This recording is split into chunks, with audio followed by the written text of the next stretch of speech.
without a star.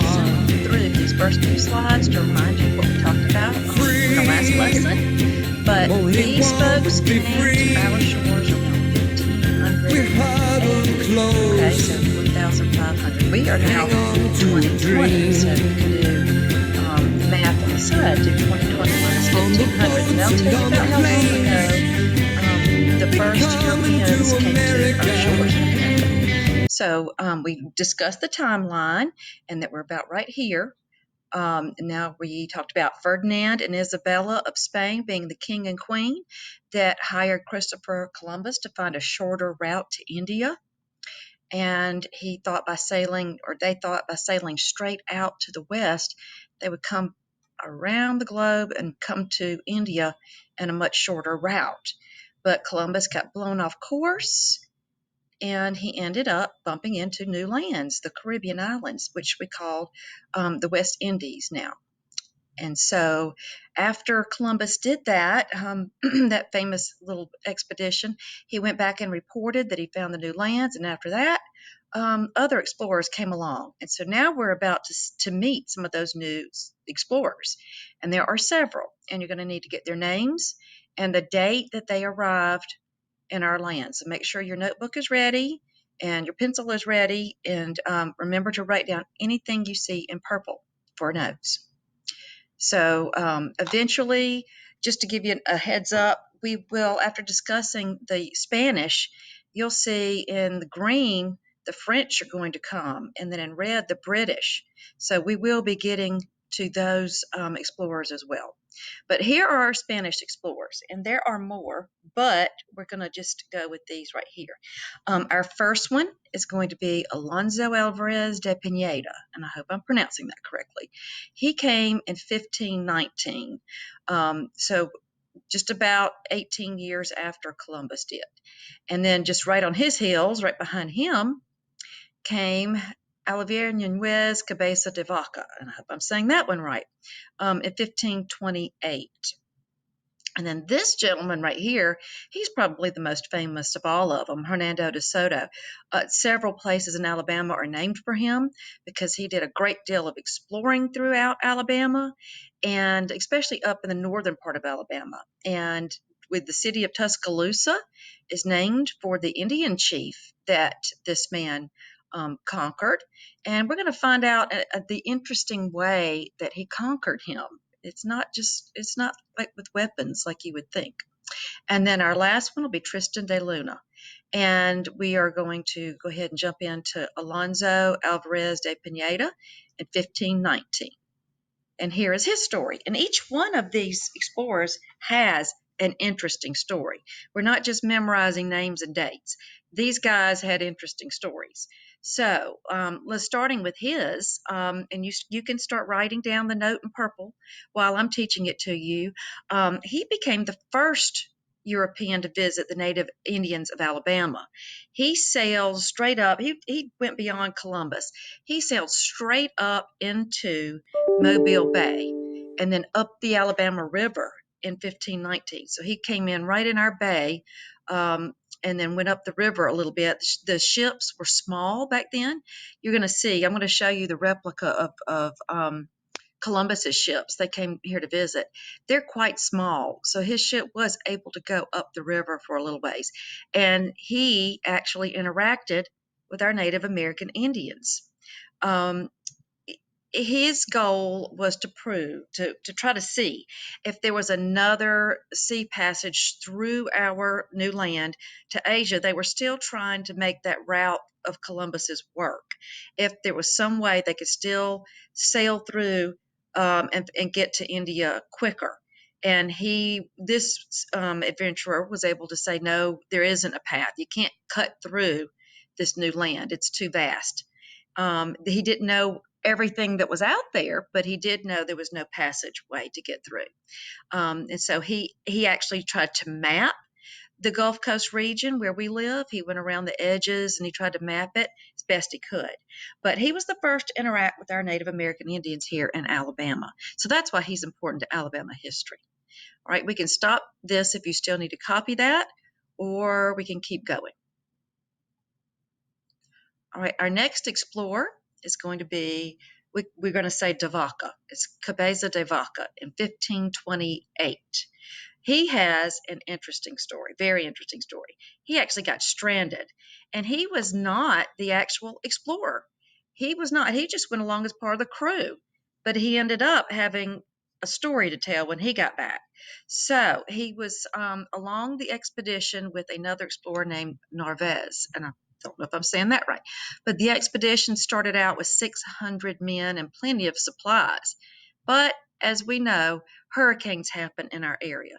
So a hurricane happened, and then something called a mutiny. A mutiny is when the crew of a ship goes against the captain. They don't think the captain is capable of leading them safely anymore. So it was illegal. You could be, if you got caught doing a mutiny, despite what the captain did, it doesn't matter what the captain did. If you were guilty of mutiny, you could be hung back then. You were put to death. So it was a big deal to have a mutiny, but they did, and they set him off in a canoe. That captain, and they never saw him again. But yet they made him he made a homemade wooden boat, and that was the last they ever saw of him. But this man and the crew that was left, they had to fend for themselves at this point. And they just wandered along the Gulf of Mexico for 8 years until they were actually rescued. And what made him famous is he wrote down his experiences, and he wrote down everything he saw, and he described the land that he saw. And that information was valuable to other explorers. So when he made it back to Spain, he met Hernando de Soto, our famous explorer, because they talked. Hernando de Soto wasn't interested in the land or the people. He felt like there had to be a source of gold in this new land, and he was going to be the one to find it. So he thought, maybe if I could go talk to the Native American Indians, they wouldn't realize how valuable gold is, and they will show me where I can find it. But and he asked de Vaca to go along with him, but de Vaca said, "No way, I'm not going back through all of that." But that was his story. He was stranded in our Gulf Coast region, and he walked, I think, from our area to Texas. So he went through Louisiana and Mississippi and a little bit into Texas, where I think he was eventually found by other explorers. But he's interesting, de Vaca. Okay, next one is our De Soto, Hernando de Soto. And he was, let's get this note down in purple, he was the Spanish explorer. He explored the most of Alabama. He really covered, he came in from the northern area and then went all around down in the middle of Alabama and back up. So there was a lot of territory in there he covered. He started out in Florida, went up into area of Georgia and Alabama, all throughout Georgia, South Carolina, Tennessee, and then back down into Alabama from the north. And then he explored most of Alabama going this way, and up all the way to the Great Lakes near Michigan, and then down through the middle part of America and down into Texas. All the while, he was looking for gold. So Hernando de Soto, 1540, and write down that note in purple, and we'll stop if we need to. Okay, and here's his story when it comes to Alabama. Now, there are lots of De Soto stories, but we're only interested in Alabama history. So he was determined to find it, and in 1540 is when he came to our land, and he was known for holding Indian chiefs hostage. That way he could assure that the natives wouldn't harm his own men. So if he had the chief, then he could probably pass through the area without being attacked. Well, he came upon the wrong Indian chief when he met Chief Tuscaloosa. It's spelled different from the way the city is spelled. It's spelled in different ways. You see it here with this Indian spelling in this memorial rock that was placed where the Battle of Mauvilla happened. That's where he was never seen again. But it's spelled Tuscaloosa here. And then later on it had a K, and now we know it without the K. It's a C. But it all came from the Indian name, and he was Chief Tuscaloosa. And what was interesting about him is he was supposedly 7 feet tall. He was at least a foot and a half taller than all of the other men. And that's what he carried, a lot of power with his height. All of the other Indians feared him. He was tall, and not only that, he was very intelligent. So Chief Tuscaloosa was tough, and when DeSoto's men took him hostage, they didn't realize that Chief Tuscaloosa's men outnumbered theirs by thousands. He he had lots of Indian followers underneath him and his tribe. So what DeSoto's men decided to do is, well, they said we can't beat them, so we're just going to go to the village and just start burning it. Maybe we can burn some of them out. And so they caused 2,500 Indians to die, including Chief Tuscaloosa's son, women, and children. Um, so lots of things happened. So that, of course, started a battle. But by that time, having burned out 2,500 of them, DeSoto, when they did have a war, he lost 20 of his men, but most of all of his supplies. So he basically he won, but not really. DeSoto actually kind of won, but not really, because his men ended up losing their supplies. And Chief Tuscaloosa was never seen again after that. They didn't find his body. They found his son's body, but not the chief's body. So either way, he was never seen or heard of again after that battle in 1540. So the note in purple right there is very important. So DeSoto is credited with killing Chief Tuscaloosa, but he might not have done it in battle by the sword. It was probably because of the disease he and his men left behind. They had germs on their bodies that didn't make them sick, the Spanish, but when they came to the new land and interacted with the Native American Indians, these Indians didn't have immunities for these germs and diseases. They had never been exposed to them before. So these germs that the Spanish soldiers carried with them became serious, deadly diseases for the Indians, and thousands more died because of those diseases. And when another explorer comes back later, he's going to find empty villages, like ghost towns, because the Indians died from all the disease. So either way, DeSoto is credited with killing Chief Tuscaloosa by the sword or by disease. And this is the moment in history where we start seeing lots of difficulties with Native Americans. At this point, explorers weren't having too bad of a time interacting with the Indians. The Indians didn't feel like they really had anything to fear until news of this came out.